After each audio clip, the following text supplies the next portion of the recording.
salaamaaleykum Sénégal salaamaaleykum àdduna ñu ngi leen di nuyu yéen ñëpp ku ci nekk ci turam ak santam di leen jaajëfal di leen siyaar yéen ñëpp di leen ñaanal jàmm di ñaan yàlla jàmm am Sénégal am ci àdduna bi comme ni may faral di ko waxee saa su nekk te jàmm yaakaar naa ne jàmm ak dëgg ñooy ànd du ñu tàggalikoo benn yoon fu dëgg am la jàmm di ñëw di installé wu parce que jàmm xajul foo xamante ne nii dëgg amu fa même buñ fa maslaawee ba jàmm am fa tamit après tôt ou tard jàmm jooju dafay jeex te tey ji yaakaar naa ne dëkk bu mel ni Sénégal bu ñu fi waxtaan dañu war a waxtaan ci loo xamante ne nii day indi jàmm ci dëkk bi mais avant jàmm dëgg la ñu war a njëkk a waxtaanee pour bañ a juum teg lépp ci yoon teg dëgg après ñu teg jàmm ji bu ñëwee dafay sax ku ñëw xam ne dëgg ji moo fi am dëgg ji moo fi lal jàmm ji kon da ngay veillé ci dëgg bi à ce que ñu jot ci jàmm ji fi jot a xew bëri na ñun nag saa su nekk comme ni ma koy waxee lu xew dinañ ci def suñu devoir en tant que sénégalais nekkuñu sénégalais boo xamante ne nii ndax am réew boo ci dëkkee da nga war a jéem a bokk ci luy doxal réew mi ku nekk à ta manière ki nga xamante ne nii président la mun a doon pour doxal réew mi mu dem nekk président doxal réew mi ki nga xamante ne ni opposant la gis ne moom la nekk pour doxal réew mi mu dem nekk opposant pour doxal réew mi parce que bu ñu fàtte ne ci pays démocrate la ñu nekk ñu ci pays boo xamante ne nii leneen moo fa am fii démocratie moo fi am démocratie liberté d'expression ci la bokk liberté d'expression nag bu ñu ko waxee dañuy wax li la arrangé nga wax ko li la dérangé tamit nga wax ko kon ñun dafa am lu nga xamante ne nii suñu arrangé ci dëkk bi ak ku ko mënti def dinañ wax ne arrangé nañu mais suñu dérangé tamit ak ku ko mënti def dinañ ñu dérangé fan yi dégg nañ fi benn ay ndongo daara yu ñu jàpp jéng leen ba mu jur yeneen i coow ba ñu arrêté sëriñu daara bi ak ñeneen soudeur bi defar jéng yi ak ñeneen ñun nag defoon nañ suñu déplacement ak dérangement ànd ak suma jigéen Sarata mu demaloon ma waasal ma sur le terrain jëlal ma ay nit yu def seen i seede ci jéng bi oui ou non am na ñoo xamante ne nii d'accord nañ ci am na ñoo xamante ne nii d'accord uñ ci lu ci mënti am ñu dem xooli éléments yi ñëwaat bu ñu ñëwee faram fàcc li ñu wax jëm ci trouver solution. asalaamaaleykum Sénégal maa ngi leen di ziyaare waat di leen bëggee di leen warmaa nee naa leen tey damaa wàccati si terrain bi di joytu askan bi pour ñu wax si xale yi ñuy jéng si daara yi di leen dóor di leen maltraité pour moom ni ma wàcc si terrain bi pour ànd ak lëz pour jéem a xool askan bi lan la ñu wax si loolu. léegi monsieur Ndiaye man dama ñëwoon maa ngi la fekk si benn école ñuy dox si affaire xale yi nga xamante ni daara comme ni xew kooki xale yi ñu leen di dóor di leen jéng ma fekk la si école tey ngay jàngale yow loolu lan nga si mën a waxtaan Sénégal pour mën laa dégg. waaw bon par rapport ak li nga wax xale yi ñuy maltraité ci daara yi bon en général boo nee daara peut-être dañ wax daara alxuraan mais école aussi daara la donc je trouve que loolu déjà c'est pas ñu bëri rafetlu woon ko waaw parce que day wax ne violence moom bokkul ak jàng. ñaawluwuma ko ndax xale moom su fekkee ne ñëw na di daw di dem il faut nga téye ko mu door a mën a taxaw mais jéng bi maanaam mooy tey maanaam ñu xale ñu yokkati ko fii andi ko ba Touba mbaa ñu andi ko feneen fu sori comme kokki googu léegi xale bi nar a fàq ñib si fii dañ ko doon jéng mu toog de nag maanaam bi journal jéng ba gaañ nit non jéng bi mën naa ñàkk a gaañ kenn. ñiy jéngaate ñooy daani alxuraan parce que kuy jéngaate jàngale woo kuy jéngaate sant wala boo jéngaayet mu nekk sutura nit ñi bañ koy gis boog sax mu nekk foo xam ne fi kenn du ko xam mu nekk sutura waaye bu fekkee da ne fang kooku jàngalee too da ngay saboté diine waaye jàngalee too man loolu laa gis. doomi kilifa yi sax jéng nañ leen mooy kilifa yi ñuy ne fii tey nii nga xamante ne ginnaaw yàlla ñoom lañ fi jiital doomi kilifa yi jéng nañ leen du benn du ñaar ma gis ko waaw kon nag jéng bii ñu wax ni man mboog su ma amoon sama doom joxe ko daara suñ ko jéngee du ma ci wax dara parce que xam-xam balaa dugg sa bopp gune su téye fàq il faut nga téye ko. mais day tax dootu xam dara day fàq daw génn mën a fanaan si mbedd yi te yoru ko te li ñeeg parents yee tax li ñeeg parents yi la ndax sa doom soo ko yóbbu si daara da nga koo la toog nemmee ko di ko xool li ñeeg rek parents yi la. man mii di wax ak yow samay doom yëpp daara la leen yóbbu daara lañ jàng ba wàcc alxuraan Dakar gii laa leen jëlee yóbbu leen foofu fa lañ jàngee ba wàcc ñibbisi. est-ce que ñoom sa doom yooyu mës nañ leen a jéng dóor leen ba gaañ leen. musuñu ko am ba at mu ne ma dem seeti leen jàmm rek laa fay fekk ban jàng ba wàcc ma fekk fa teral leen. loolu joxewul xam-xam parce que topp xale balaa ba xam-xam mën a dugg ci boppam dafay dal nga jàngal ko ci dal ci ak xel mu dal ak ñàkk fitnaal ci lay xam-xam bi di ëppee que nga jàpp ko di ko mérital di ko fitnaal di ko jéng loolu bokkul ci luy maye xam-xam parce que loolu dafa mel ne genre jàpp njaam yooyu la rek te yooyu dafa xewi léegi. jéng bi du maye xam-xam. ah kañ parce que da nga koy téye yonent bi xam-xam di dugg ci boppam luñ ko wax lu ne daj na ko. xam-xam balaa dugg sa bopp alxuraan balaa dugg sa bopp il faut nga sonn. mais léegi kon suñ la jéngul xam-xam bi du dugg. non bokkul. man li ma ciy njëkk a wax mooy c'est la responsabilité de l'État parce que état bi bu bëggoon lii arrêté na bu yàgg mais on a trop laissé faire n'est-ce pas il n'y a pas presque d'autorité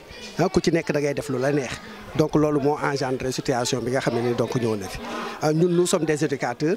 on a été formés sur les violences n'est-ce pas faites dans les écoles les violences de genre n'est-ce pas dans les écoles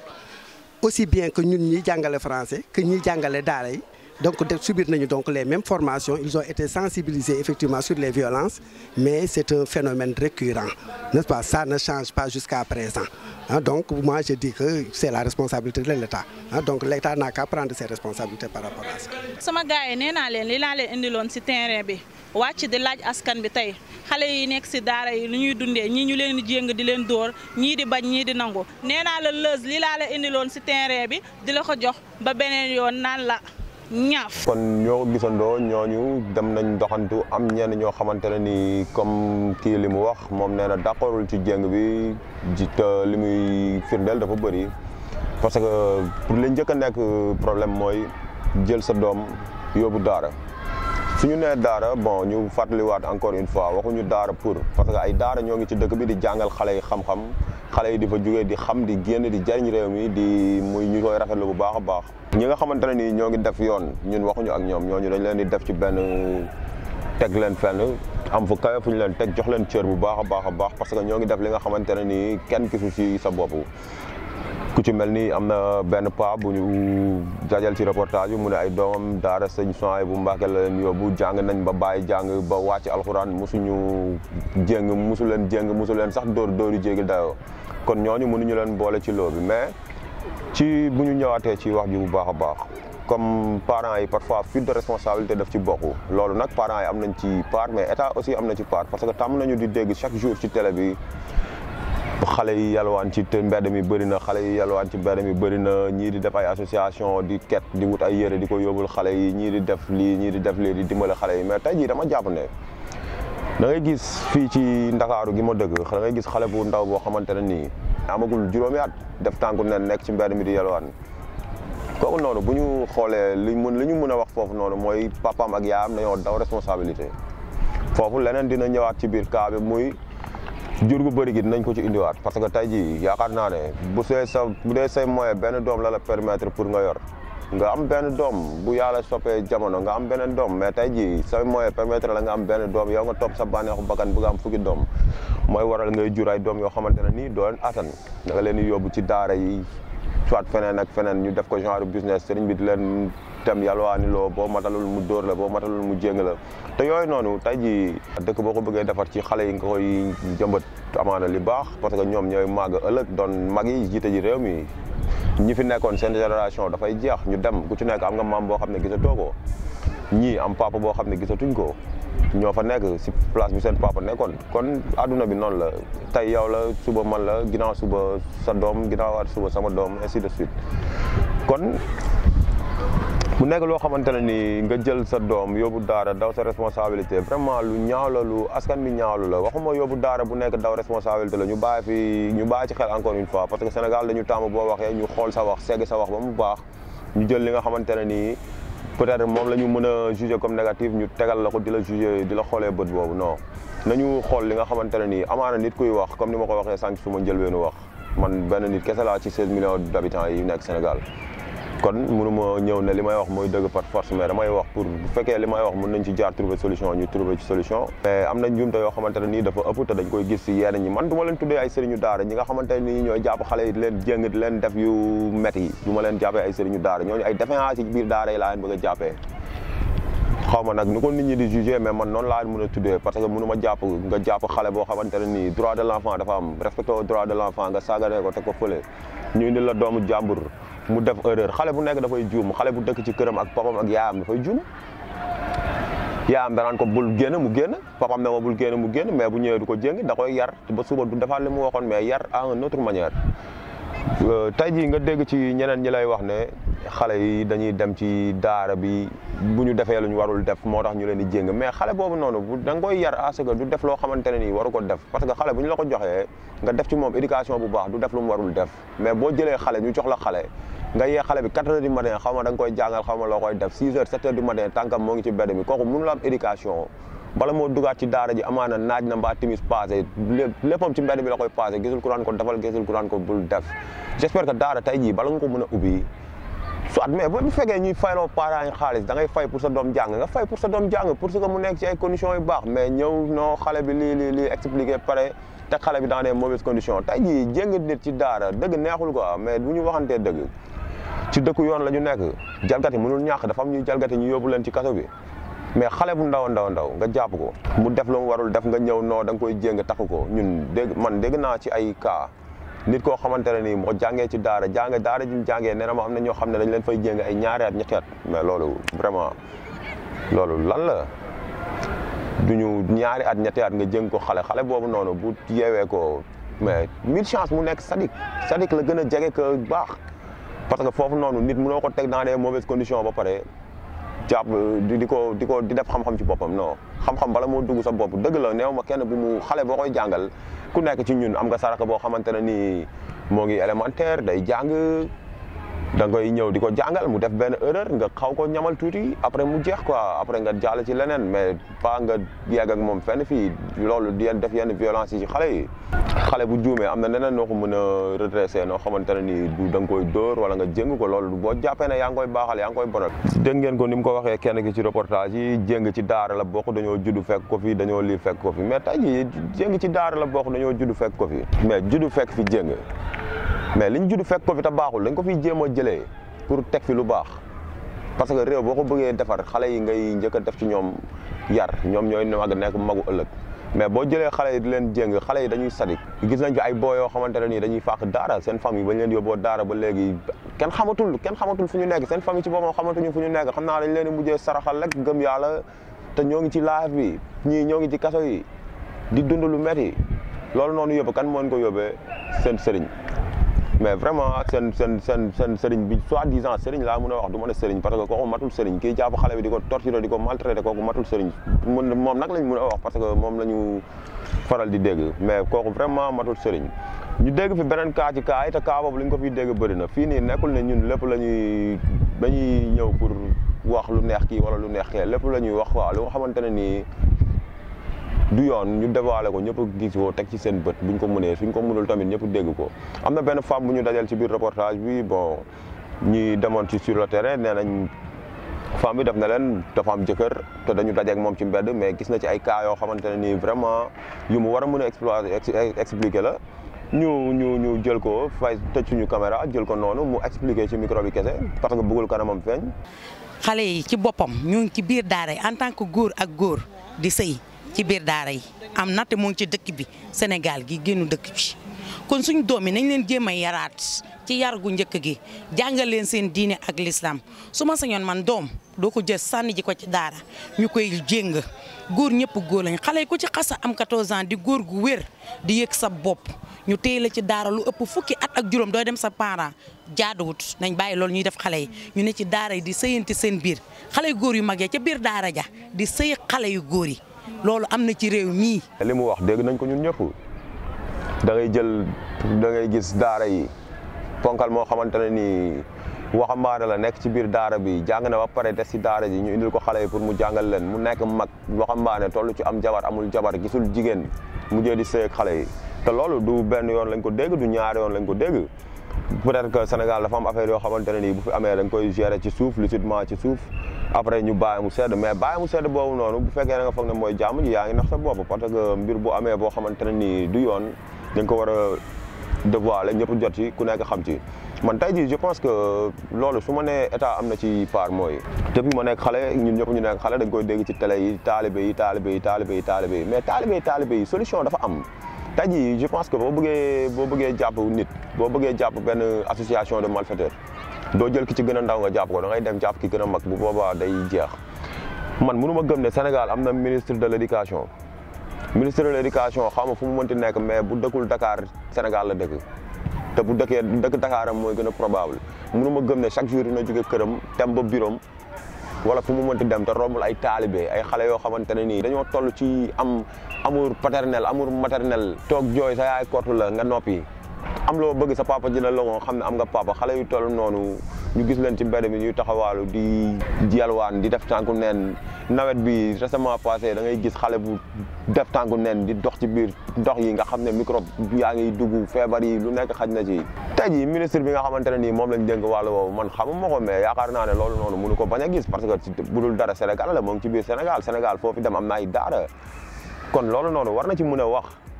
daara yi ñu jël leen jéem a moderniser daara yi waxuñu bu kenn jàng ñun man je suis musulman personnellement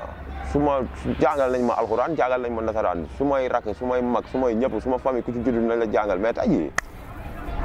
jàng boobu noonu mën nañ ko def ci yeneen anam quoi yoo xamante ne nii ci la gën a rafetee jàngal xale bi sans pour autant ñu def ci moom rankuñ parce que am na affaire yoo xamante ne nii boo koy def ci xale rankuñ lay nekk jàpp xale takk ñaari tànkam saa yi jëmale ko kañ bàyyi ko fa ay weer ay at mais nekkul yoo xamante ne nii mën na jëmale réew mi kanam nekkul loo xamante ne nii mën na jëmale sénégalais yi kanam man képp koo xamante ne nii da ngay taxaw di wax wiir pour jéng bi kon laa la mën a jàppee kon laa la mën a considérer parce que xale am na beneen droit xale droit jàng la am mais amul droit pour ñu koy jàpp di ko jéng di ko gaañ di ko torturer ba muy nekk rancuñ après mooy def bu dootul sadik parce que tey jii nit lu mu xamul lu nekk bu dee lu metti la mën na ko ragal bu dee xamu ko mais bu dee xam na ko lu metti tey jii nga jàpp xale mu ñëw ci dëkk bi mu jàng ji daara fële ñu koy jéng di ko def affaire yenn affaire yu metti yi moom jàpp na ne li mu dund ci lu metti mënu ko dundaat ci lu metti moo tax bu ñëwee ci biir temps bi fii nii dajeeg yow gis nga yor lu mu soxla pour mu jël ko bu dee maanaam ku yàlla jubalul la mu xelam da leen dem ci te tamit ki ko jàngal la de ki ko doon jéng moo ko def dajeeg yow nga yor loo xam ne nii da ko soxla mu sadik pour nangu ko ci yow du dara ci moom après lu ko ci mënti fekk lu mu ci góobee da koy gar parce que bu demee jeel lay tëddee jeel bi au moins peut-être duñ la jéng foofu dañ lay tabel comme ça ci baa la nga dem dina xat dina def lépp mais di nga fa dund tamit quoi kooku bu demee dugg fa benn yoon ñu tëj ko fa 1 mois mu génnaat tëj boobu noonu bu ko comparé ak jéng bi day nekk affaire boo xam danaa ni waa lii kon lii mooy kaso lii mooy lii du dara après bu génnaatee yaa ngi koy poussé pour mu gën a bon neew ma nag ku ñu jéng ku nekk après da nga fay jóge bon pour muy leer encore une fois lu ci mën di am war nañu xoolaat comportement yi bu baax a baax parents yi xool seen doom fi ñu leen di yóbbu bu baax a baax surtout parce que fii bu dee Dakar nga dëkk Thiès nga dëkk Tamba nga dëkk Louga nga dëkk foo mënti dëkk yaakaar naa ne am na daara ju la jege Sénégal tamit pays laïque la mais bëri na jàngalekatu alxuraan ñoo xamante ne nii ñoo ngi koy teg ci yoon di jàngal sa doom ba mu wàcc alxuraan nga teral ko mu continuer àddunaam baax comme ni nga ko bëggee woon mais tey jii jàpp sa doom yóbbu ko daara yoo xamante ne nii c'est des kilomètres ak yow fi nga nekk doo ko gis doo ko nemmeeku doo xam ci lu mu nekk mais tey jii foofu bu ñu ko jéngee tamit mënoo ci xam dara da ngay mujjee muñ rek te même pas muñ parce que yow amatoo looy muñ parce que bëggoo xale boobu noonu xale bi nga jàpp yóbbu ko daara te doo ko nemmeeku doo ko def dara kooku lu ñu ko def foofu noonu tamit yow yaay responsable bi vraiment. bu ñu doon def ku ñu jàpp ci comportement yooyu noonu comme ni ñu ko defee ci cas bi ñu koy rafetlu bu baax a baax a baax jàpp sëriñ bi leen doon jéng jàpp soi-disant sëriñ mënu ma ko tuddee sëriñ jàpp ki defar weñ ñi leen doon jéngee ñi nga xamante ne nii xamoon nañ ne sax dañ leen di jéng te waxuñu ci ñooñu ñëpp bu ñu leen jàppee arrêté leen yaakaar naa ne comportement yooyu dina arrêté ci réew mi ba pare bañ a yam foofu nag di veillé ci lépp gars yi nga xamante ne nii ñoo ci war a wax ñu wax ci ñi nga xamante ne nii ñoo ci war a def ñu def ci ñi ci mën dara ñu def ko ci man wax laa ci mën keneen bu ci mënee leneen def ko ci peut-être que au fur et à mesure dinañ dem ba trouver solution boo xamante ne nii mooy doon li gën ci Sénégal ñu am jeunesse boo xamante ne nii xale yi nga xamante ne nii ñoom lañ yaakaar ci ëllëg ñu màgg jiite réew mi ñu am ci ñoom yaakaar bu baax a baax tamit xale mënul ku màgg ku nekk jaar nga ci gone mais am na yenn affaire yoo xamante ne nii bu ñu la ko doon traité bi ngay nekk xale yaakaar naa ne doo màgg ba doon li nga mënti doon loo mënti nekk sàcc nga agresseur nga président nga ministre nga lépp bu ñu la doon def yenn affaires yi yaakaar naa ne doo sax màgg tey jii loolu bu ñu ko waxee jéng boobu noonu ñàkkul xale yoo xam ne jéng nañ leen ba ñu ñàkk seen i bakkan peut-être que nag cas bu amee ci suuf lañ koy gérer mais yooyu yëpp mënu cee ñàkk ñun bu ñuy wax dañuy wax en général li nga xamante ne nii mën na ci xew yëpp ak conséquences yi mu mën a indi mais boo jëlee xale yóbbu ko ci daara boo xam ne ci àll bi la nekk bu xëyee ñoo ko yelwaanil mu dox des kilomètres et des kilomètres matalul li muy am bu ñëwee ñu dóor bu ñëwee mu dóor mooy waral beneen yoon mu matal sonn ci dóor yi parce que tamit du ñu mbaama nit kese la sonn ci dóor yi na baal ma jéem a fàq dem fii ñu jàpp la indi la jéng la kooku boo rëccaatee ci jéng bi tamit yaakaar naa ne doo def leneen loo xamante ne nii waroon na ak loolu lu méngoog moom ngay def xale la amul benn xel bi bu dee mag la mature am xel mu sell dina xam nu mu koy gérer lucidement ba génn ci mais bu dee xale la après daw rek lay gis toujours ci lu ko gën a dëngale lay gis ñun fii dañuy wax suñu maam yi dañu la doon yeew ci traite négrière bi di leen takk mu metti ñëpp ba boo demee gore sax sa xol day jug léegi ñun arrêté nañ ñu yeew quoi ñun nit bu ñuul arrêté nañ ñu yeew nee nañ bu mu jaam gi dog na léegi fu waay nekk day am jàmm bu ñu demee ci dëkku tubaab yi di xeex racisme affaire yooyu mais pourtant li ñuy def xale yooyu noonu mais bu mu jaam la loolu lu bon la loolu moo gën a bon racisme moo pire racisme ñu koy def suñu xale yi te bañ nañ ñu def ñu ko ñun ba ñu bàyyi ñu ko def léegi ñun suñu xale yi lañ koy def bu doon sax suñu mag ñi lañ koy def ñu mën a wax peut-être que lii mais ay xale yu ndaw nga jàpp leen jénga leen vraiment jàpp naa ne du comportement yoo xamante ne nii mun na doxal réew mi mun na yóbbu fenn réew mi lu bon la lu baaxul la lu ma ñaawlu la te lu vraiment bépp sénégalais ak bépp doomu aadama loolu noonu humanité bugg ko lu bon la lu ñaaw la ñoo ngi koy ñaawlu bu baax a baax di wax ñu gën a veiller ci sécurité xale yi di gën a tamit veiller ci gars yi jàpp xale yi di leen torturer kuñ ci jàpp tamit waxuma ñu torturer la parce que benn être humain mérité wul torture